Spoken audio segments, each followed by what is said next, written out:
Hello guys, welcome to क्यूज PCS. और आज एक वैकेंसी निकल कर आ रही है जो कि 1733 सीट है, जो कि जेएसएससी की तरफ से है। तो चलिए स्टार्ट करते हैं और देखते हैं कौन सी वैकेंसी है। वो है कक्षपाल की। किसकी? कक्षपाल की। ठीक है। देखिए, जो परीक्षा शुल्क है वो 100 रुपया है। ठीक है। और सीएसटी जो है उनको 50 रुपया लगेगा। नॉन रिफंडेबल ये पैसा होगा। देखिए, जो पद है वो कक्षपाल की है, उसमें पुरुष है। पुरुषों की सीट जो है वो 1634 है। ठीक है, 1634 है। ये रेगुलर वाला है, बैकलॉग वाला नहीं है। इसमें भूतपूर्व सैनिकों के लिए 165 सीट रिजर्व करके रखा गया है। गृह रक्षकों के लिए इसमें 413 सीट रिजर्व किया गया है। इसके अलावा जो जनरल है सभी अभ्यर्थियों के लिए 1056 सीट रखा गया है टोटल। ये है बैकलॉग वालों के लिए। ठीक है, तो बैकलॉग वाले आप जो होंगे वो इसको देख लीजिएगा। पीडीएफ में टेलीग्राम ग्रुप में डाल दूंगा, जिसका लिंक जो है मैं डिस्क्रिप्शन में डाल दूंगा। देखिए, जो आपका वेतनमान होगा वो लेवल 2 से मिलेगा। 19,900 से 63,200 का इसका वेतनमान है। देखिए, पुरुष के लिए दौड़ है।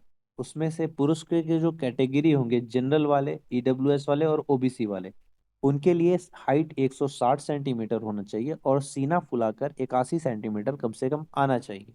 पुरुष में ही जो एससी एसटी कैटेगरी में होंगे उनके लिए हाइट 155 सेंटीमीटर होना चाहिए और सीना फुलाकर कम से कम 79 सेंटीमीटर आना चाहिए।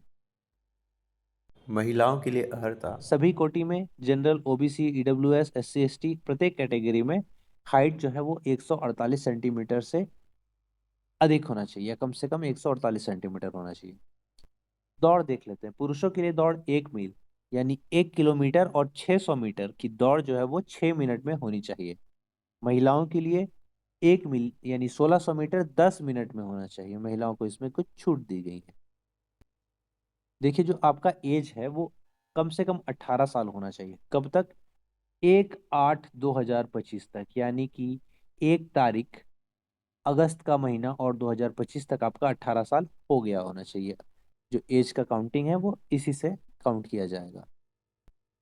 देखिए, जो एज है वो अनारक्षित या आर्थिक रूप से कमजोर, ठीक है, यानी कि जो अनरिजर्व कैटेगरी से आते हैं, जनरल कैटेगरी से आते हैं और ईडब्ल्यूएस वालों के लिए जो एज होगा वो 25 साल होगा। ठीक है, साधारण विद्यार्थियों के लिए। जो गृह रक्षक होंगे उनके लिए 30 साल होगा और जो भूतपूर्व सैनिक रहे होंगे उनके लिए 45 वर्ष होगा और जो सहायक पुलिस होंगे उनके लिए 35 वर्ष एज होगा। ओबीसी 1 और ओबीसी 2 के लिए 27 वर्ष उम्र होगा। गृह रक्षकों के लिए 32 वर्ष, भूतपूर्व सैनिकों के लिए 45 वर्ष और सहायक पुलिस के लिए 37 वर्ष होगा।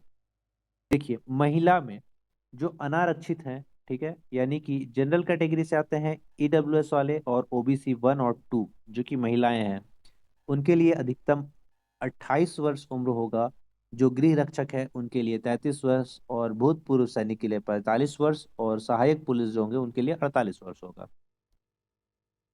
और अनुसूचित जाति जनजाति यानी कि एसटी और एससी के लिए, चाहे आप महिला हो या पुरुष हो, उसके लिए सभी का 30 वर्ष एज होगा। जो गृह रक्षक है यानी कि होम गार्ड है उनके लिए 35 साल होगा। भूतपूर्व सैनिक के लिए 45 वर्ष और सहायक पुलिस के लिए 40 वर्ष होगा।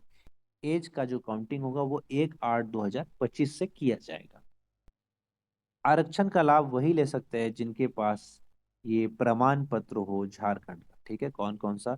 तो स्थानीय निवासीय प्रमाण पत्र होना चाहिए। ठीक है, एसडीओ लेवल से बना होगा और 2016 के बाद का होगा। 2016 के तहत और उसके बाद का बना होगा तो आपका मान्य होगा। या फिर सीओ या बीडीओ रैंक से बना होगा तो 19/7/2019 के बाद का और इसके तहत परिशिष्ट 9 के तहत बना होना चाहिए। जाति प्रमाण पत्र जो है वो 25/2/2019 के बाद का बना होना चाहिए और परिशिष्ट 2 के अकॉर्डिंग बने होने चाहिए। अत्यंत पिछड़ा वर्ग ओबीसी 1 और ओबीसी 2 के संबंध में केंद्र सरकार में नियुक्ति हेतु केंद्र सरकार द्वारा निर्धारित विहित पत्र में निर्गत जाति प्रमाण पत्र ओबीसी मान्य नहीं होगा। यानी कि देखिए, एक ओबीसी सर्टिफिकेट बनता है कास्ट सर्टिफिकेट के अलावा, तो बोलता है कि ओबीसी सर्टिफिकेट वो मान्य नहीं होगा, कास्ट सर्टिफिकेट ही मान्य होगा। केंद्र सरकार से बना हो तब। देखिए, जो ऑनलाइन फॉर्म आवेदन भराएगा वो 7 तारीख 11वां महीना 2025 से भराएगा, यानी कि 7 नवंबर से। और कब तक चलेगा, तो 8 दिसंबर तक फॉर्म चलेगा।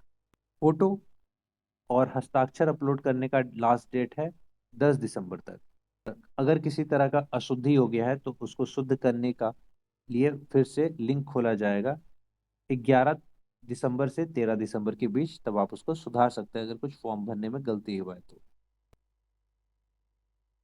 देखिए, परीक्षा का पैटर्न क्या होगा।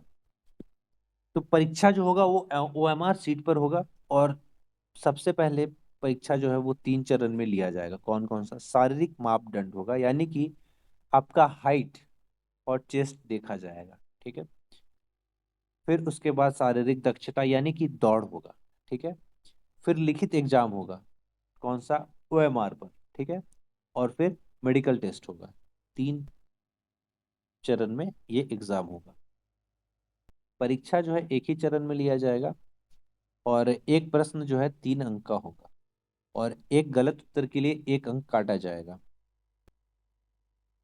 मुख्य परीक्षा में कुल 2 घंटा का समय दिया जाएगा, जिसमें से पहला प्रश्न पत्र होगा भाषा ज्ञान 120 क्वेश्चन का, जिसमें हिंदी 80 रहेगा और इंग्लिश 40 रहेगा।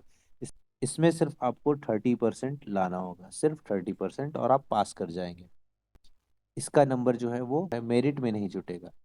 दूसरा जो है जनजातीय क्षेत्रीय भाषा 100 क्वेश्चन का होगा, 300 मार्क्स का। ठीक है। तो आप चुन सकते हैं इस सभी में से हिंदी, इंग्लिश, उर्दू, संथाली, बंगला, मुंडारी, हो, कोटा, खड़िया, कुरुक, कुरमाली, नागपुरी, पंच परगनिया, उड़िया में से आप कुछ चुन सकते हैं। और पेपर जो 3 होगा वो कुछ इस तरह से होगा। सामान्य अध्ययन यानी जीके जीएस होगा 40 प्रश्न। झारखंड से जीके और जीएस होगा 50 प्रश्न। मैथ होगा 10 प्रश्न और विज्ञान होगा 20 प्रश्न। और जो कटअप बनेगा वो आपका जनजातीय और क्षेत्रीय भाषा और सामान्य ज्ञान कुल 120, यानी कि पेपर 2 और पेपर 3 मिलाकर आपका कटअप बनेगा। ये आपका सिलेबस है। अगर आपको सिलेबस देखना है तो आप पीडीएफ डाउनलोड करके देख सकते हैं, इसका ऑफिशियल वेबसाइट से भी, जिसका मैं लिंक डिस्क्रिप्शन में दे दूंगा, या फिर हमारे टेलीग्राम पर भी जाकर डाउनलोड करके आप देख सकते हैं। और हाँ गाइस, लाइक सब्सक्राइब शेयर जरूर कर दे, ताकि हमारा भी मोटिवेशन बना रहे, और किसी भी तरह की वैकेंसी आई झारखंड से रिलेटेड तो मैं आपको तत्पर आपको बता सकूं। इसी के साथ आज के ये सेशन समाप्त होता है। जय हिंद, जय भारत, जोहार झारखंड।